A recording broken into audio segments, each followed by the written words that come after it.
on to talk with us now about what took place down at the Combine is SiriusXM NFL Radio's Alex Marvez. And Alex, it was Kyler Murray's show before he got there.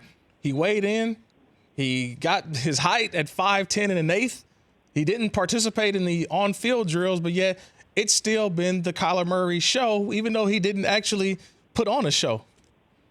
Exactly. How bizarre, right? Instead, waiting for his pro day to compete on March 13th. And this one is very odd to me. First, for the life of me, and listen, Mark Dominic, one of my SiriusXM partners, former Bucs GM, he said it was huge that officially Kyler Murray is 5'10", a shade over 5'10".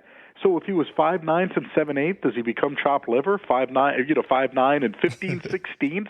Suddenly, does his draft stock fall and does he become a third-round pick? I don't really get that. I do like the fact that his hand size measured over 9 inches, which is the minimum standard by most NFL teams, because quarterbacks need to be able to control the football, and the larger hand you have, the easier it is to do that. But the whole thing to me is so strange. And what's strange to me too now, it's almost like boom or bust. Like we have a couple teams that we see. Okay, look, the Arizona Cardinals, maybe they're after Kyler Murray, right? Because Josh Rosen, it wasn't a very good rookie year, and we don't know what went on behind the scenes and how if they're impressed with this young man or not. The Oakland Raiders, John Gruden on my show says he's not getting past 4. Well, does that mean that the Raiders, if he's available at 4, are taking Kyler Murray and then they'll try to trade Derek Carr? It's sort of an odd one there. But other than that, Kirk, what's weird is who's on the quarterback horizon? The New York Giants, they're not exactly chomping at the bit, it appears, for Kyler Murray. It appears they want maybe a larger-sized quarterback. Maybe they're fooling us and they're just keeping their cards close to the vest. But the Jacksonville Jaguars, they may be going the Nick Foles route by all accounts. Would they really be in the market for Kyler Murray, a quarterback with a different type skill set than what Nick Foles brings to the table? And the Miami Dolphins at 13, they need all the draft picks they can get. Would they even have to move up to get Kyler Murray? It's just a very strange thing what's happened in this draft. And I guess Kyler Murray himself is emblematic of it.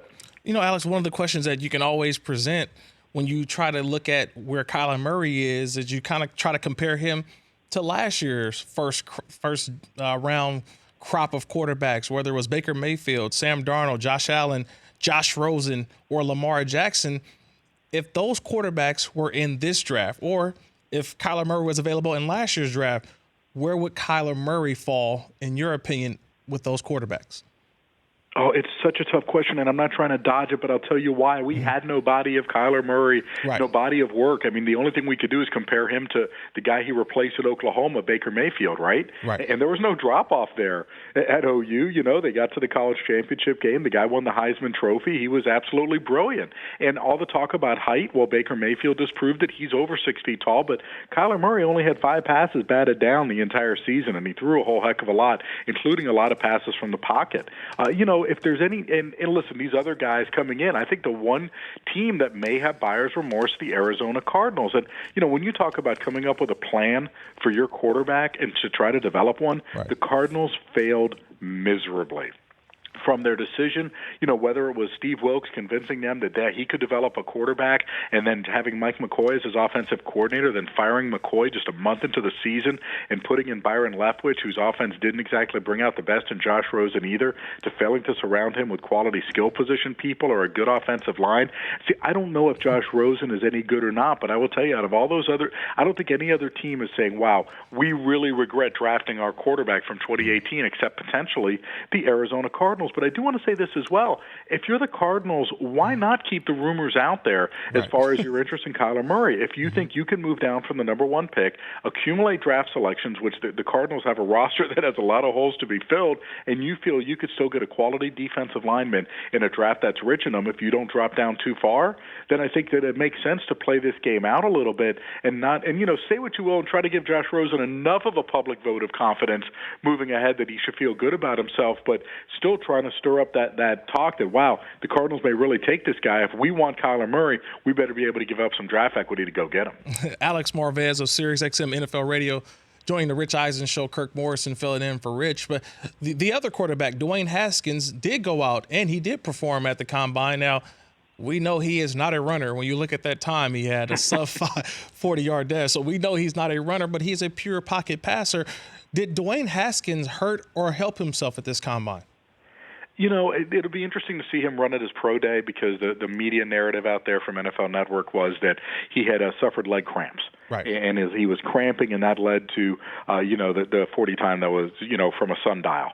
So I get it. They didn't even need to use the laser. You know what I mean? Right. They were just counting on their fingers to get him across the 40 line compared to some of the other guys in this. But he threw just fine. I mean, it's Murray and him, and then I think Drew Lock has really stepped into the number 3 quarterback spot. And listen, as a Florida Gator sitting in the end zone, as he carved up my team with his Missouri Tigers during the season, I can tell you when Drew Lock is on, he's pretty darn good. So I think at that point you've got your top 3 quarterbacks, and then you start getting into the other guys, the Daniel Joneses, the Will Greers. But now I'm starting to wonder if, with such little buzz around these guys, and with Kyler Murray being in this draft, might we just have 3 quarterbacks taken in round 1, or potentially a 4th, maybe going at the end of the round to a team that trades up, or dare I say it, the Chargers or New England Patriots, teams that may be in position to draft their quarterback of the future, not knowing exactly when that future is going to begin, because Tom Brady and Phillip Rivers are still playing at an extremely high level.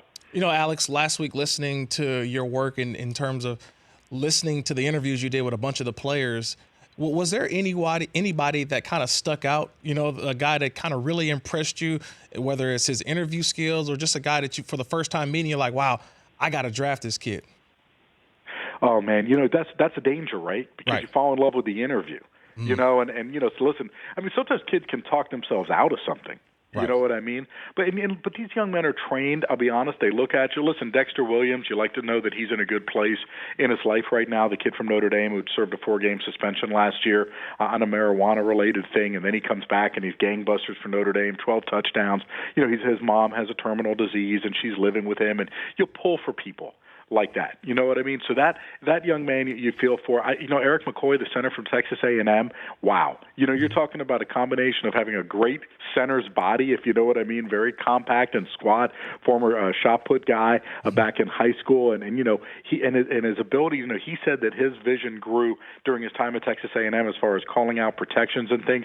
This is a plug-and-play guy. If your team needs a center, he's someone that is really going to impress you as well. Sometimes it's interesting, though, like how, folks handle a crowd. Like Ryan Mallett, you could just sort of tell that this young man might have a real hard time in the NFL getting defensive during an NFL scouting combine interview in front of people. Cam Newton isn't the best with the media, though, and he went ahead and ended up has had a great NFL career. So I don't like to read into it too much, but you find some young men along the way that you really begin to pull for. And I got to tell you, one of them I interviewed on the phone is Corey Ballantyne of Washburn. Oh, my God. I mean, you talk about a guy who's playing at a small Division II school, largest crowd he's ever played in front of is 15,000 people. Wow. His mom had to convince him to stay in college because he wanted to quit. He was living on a bunk bed. That was part of his dorm life, playing Division II football. But you know what? The guy was able to overcome all that. He's the best small school corner in football. I don't think he gets past day 2. I don't think he gets past round 2, to be quite honest with you. This young man has huge upside, and you talk to him for about 2 minutes, and you figure out not only does he have it together on the field, he's got it together off as well. He's Alex Marvez, SiriusXM NFL Radio, joining us here on the Rich Eisen Show. Kirk Morrison filling in for Rich. And I think, Alex, the next question is obviously Alabama has a ton of guys that we think can go in the first round. We look at this Clemson team of this past season and a bunch of their guys possibly going in the first round. One is Dexter Lawrence, had a quad injury, I believe, warming up for the 40. What's going to happen to Dexter Lawrence? And what are they saying about that injury? Is that going to hurt him or help him right before he gets for that pro day? Well, I mean, he'll have to, now that the pressure is going to be on to compete at the pro day, right? But, Kirk, it's funny you bring that up because it used to be like you had to have like Gil Brandt, my SiriusXM partner, going in the Pro Football Hall of Fame. He is adamant. He said, I would not draft a player unless I had a 40 time on him. And when we say a 40 time, I need to explain it's actually a 10, 20, and 40. Right. And what I mean by that is the first 10 yards, the first 20 yards, and then the completed 40-yard time. Because really the first two are just as important, if not more so, than that 40 time. So, overall. So I think that's how it is. But we saw some players get drafted last year without really putting together a real 40. Some of them just simply try, whether they said it was injury, a quad, a hamstring, a foot. And I'm not saying that Dexter Lawrence, is faking anything. This is a huge moment for him. The guy spent 2 months of his life preparing to run, or 6 weeks, preparing to run this 40-yard dash, and then you don't get to compete in it. It's disappointing. So it's just going to put more of an onus on him to compete at his pro day. And if he gets a poor time then, well, you got to go back and look at the film. And that's what all of these measurables, all of this Olympic-type events that we're having here at the Combine, I mean, you need to look back and say, okay, this guy ran this time. How does it correlate to football? Or this guy was a little bit slow, but do they make amends because they're so smart that they can envision things happening? They do their homework in their playbook, and then they show up and they make the play. So those are the things. You want to marry the numbers that you have on the field with the type of football player that you're going to be getting. And there is a difference between the two. Need I point out that the third fastest 40 time in the history of the Combine is a guy named Dre Archer from Kent State. Yeah. He is a footnote in Pittsburgh Steelers history. Steelers, he was a third-round pick. Kirk, they couldn't they couldn't teach him how to use the speed to make people miss, and he got out of the league really quick. Yeah, that's the one thing that obviously when you look at the Combine, it's always the speed, and that's what catches everyone's eyeballs outside of it. But, just kind of sticking on Dexter Lawrence really quickly, here's a guy that was suspended for a couple of games, didn't play in the national championship in the semifinal as well. So when you have guys like that who aren't able to fully, participate in the Combine, and then you have to go back to the tape, and then you got to worry about the off the field too. How does that hurt his chances? Well, that whole PED thing is really weird, right? Right. There were several Clemson players who'd been suspended who tested positive. I think in his case, all he can do is just say, look, I didn't know what I was taking. I apologize, and I'll take whatever drug test you want at any time, right? That you throw yourself upon the mercy of the court. We can go back to the Chargers defensive lineman whose name is escaping me. I think it's Luis Castillo. Yes, the Luis defensive Castillo. end. Correct. Yeah, from Northwestern. He actually sent a letter to all the teams saying, I cheated, I took steroids, and I'm sorry, and I won't do it again. And he still got taken in the first round. First-round pick by the Chargers. I remember that. Right. So it didn't hurt him in that case, but yeah, so that's why the draft is such a gamble, right? And because people wonder, trade back. Right? It's always the lazy media narrative or the lazy fan narrative. Trade back, because I'd love to have 2 second-round picks for my first.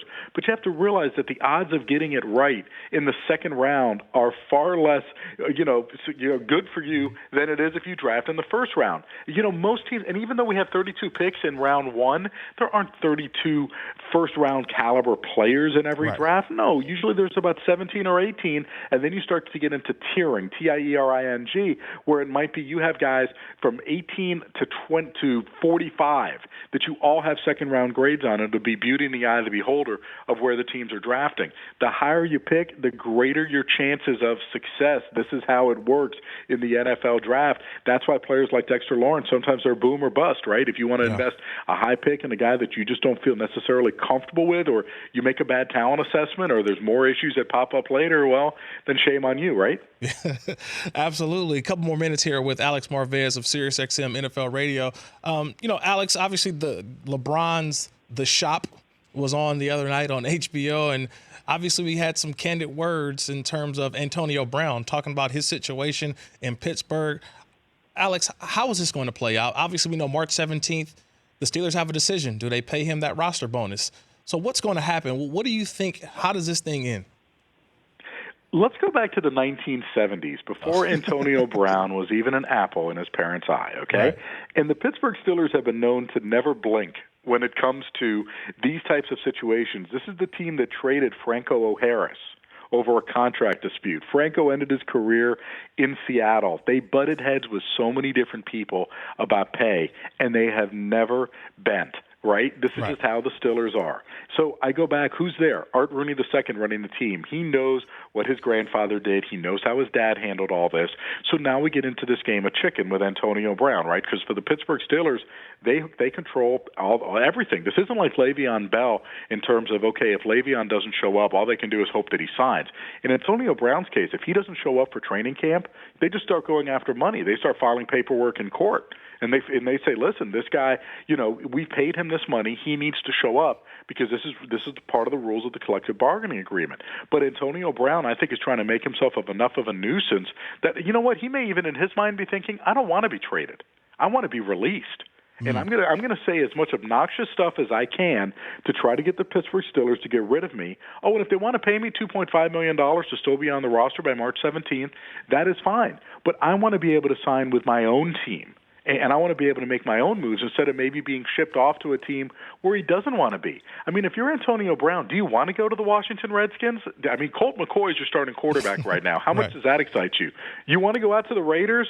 I mean, look, you want to have another losing season? You've never had one before, so it's not even another. I mean, think about that. So that's the thing. So you just, listen, every time Antonio Brown opens his mouth, it hurts his trade stock. But does it hurt Antonio Brown as far as the football player stock goes? I don't necessarily think it does. I just think he's trying to get his way out of Pittsburgh and scorching as much earth as he can so that the Steelers, if they want to take a subpar deal, listen, he burns them on the way out. Or if the Steelers just say, you know what, we're just tired of this, and you cut him, and that's Antonio Brown's endgame here, well, he's definitely doing enough to try to fuel that, to try to get his way out the door. But again, the Steelers are a very stubborn team. I could see this one lasting for a while. Pittsburgh doesn't get the type of offer that they want. Yeah, I could see this possibly going all the way up into the draft. Honestly, remember last year they traded Martavis Bryant during the draft. I can actually see that happen as well with the Steelers. But last question for you, Alex, before I let you go. I know you're down in Florida as well. So Nick Foles to the Jaguars. I know it's not for sure yet until March 13th, but what does that do for Jacksonville to have John DeFilippo, offensive coordinator, reunited, with Nick Foles? It gives them a shot to get back to where they were in 2017, and that's an AFC title game, and I'm not exaggerating here. I mean, look, the Jags have to have several things break right for them. They've got to avoid another season of injuries the way that it hit them in 2018. They've got to find some more juice at the wide receiver position. Marquise Lee coming back will be a big boost because he's not only a good receiver, he's also a really good blocker. They got to find something at tight end as well.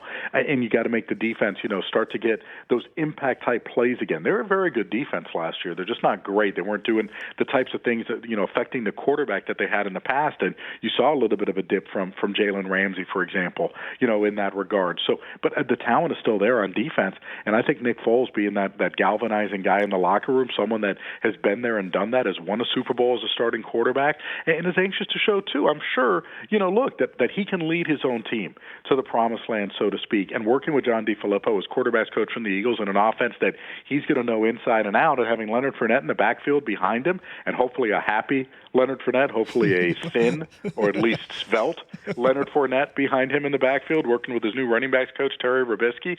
There's a lot to like about the Jacksonville Jaguars if they're able to get this Nick Foles deal done. Don't forget to follow him on Twitter at Alex Marvez. Hey, Alex, always appreciate the time, my brother. No problem. Now, wait a second. When is the race between you and Rich? Because he might be catching up on you, Kirk, in this 40 time. Wow. So I guess you haven't visited my Twitter lately because I posted a video of my combine letting everybody know I still have it. So you can go check that out too, Alex. Wait, that combine was like 42 years ago. They were still using the stopwatch. Stop. Man. Yeah, I did it on AstroTurf, so I'm just letting people know what it looked like. I'm a real linebacker. Appreciate it, Alex, always, man. Talk to you soon. Kirk. Oh, man, that's Alex Marvez, SiriusXM NFL Radio. The Rich Eisen Show, weekdays at noon Eastern on Audience.